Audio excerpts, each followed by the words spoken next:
tervitame siin järjekordselt lõpetajat. Ats Kannem, tere tulemast tagasi. Ja Nelle Uibakant 27. Tallinna rattamaaratoni võit on sinu, palju õnne. Aitäh! Räägi, kuidas tänane mõnus porine sõit kulges, et peale starti enne starti oli vihmasabin ja kui stardipauk käis, siis tegelikult vihme järgi, et sõita saite ju kuivas, et siis olid taevakraanid kinni.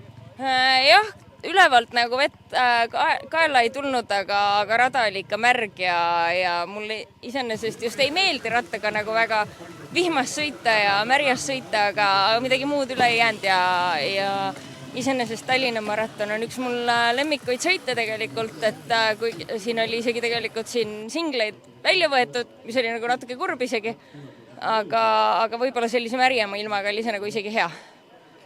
Kuidas tänane sõit tegelikult kulges, et juba küllaltki sõidu alguses saite naiste vahel juba jõuvahekorrad enam paika pandud, et said kohe päris alguses juba teistel eest ära ja hoidsid ilusti lõpuni seda, et oli mingisugune moment rajal, kui see juhtus või kuidas see toimus? Ma läksin stardist nii hästi minema, kui mul oli võimalik, et ütleme oligi, et stardikoridoris ma nägin teisi naisi ja edasi minema ei näinud, et ma püüdsingi lihtsalt väga tugevalt nagu enda sõitu teha, sest ma teadsin, et mul on vaja üks korralik küll tulemus välja sõita ja siis sellele ma keskendusin. Aga kui me vaatame hooajale tagasi, Nelle, et kuidas kokku võtad, et täna oli 7. ja viimane etapp, et kuidas sul see hooaeg kulges?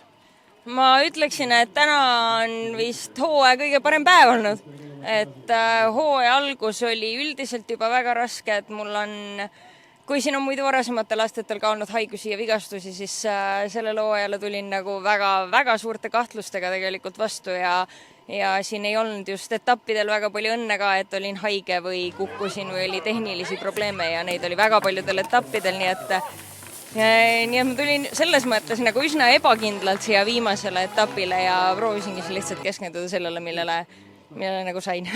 Ja tegelikult sina tegid endast kõik, täna võtsid etapivõidu, nii et palju õnne.